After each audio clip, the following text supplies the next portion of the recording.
Hi, I'm Dr. Anupama Kiran, Clinical Director, Tooth Lounge, a multi-speciality dental clinic situated Vartur Main Road near Kundanahalli Gate, Bangalore. Root canal therapy is a procedure which involves cleaning the root canals of inflamed or infected teeth and shaping them and filling these canals three-dimensionally. This procedure can either be done in single visit or multiple visits.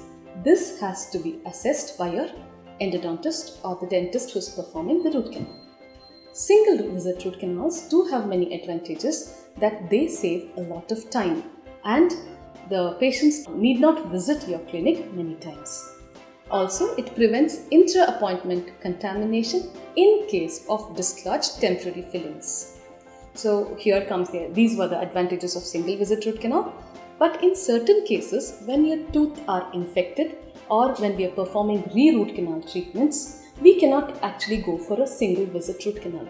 We need to put some medication into the canals and reduce the amount of bacteria in the canals to have a more successful outcome.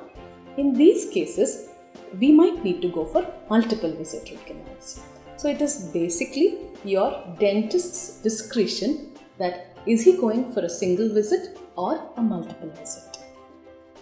So another most important thing is if your dentist assesses your condition properly and decides that either it's a single visit or a multiple visit, the outcome or the success of your root canal treatment is not going to change. This is as per many research publications that have been published in the recent times.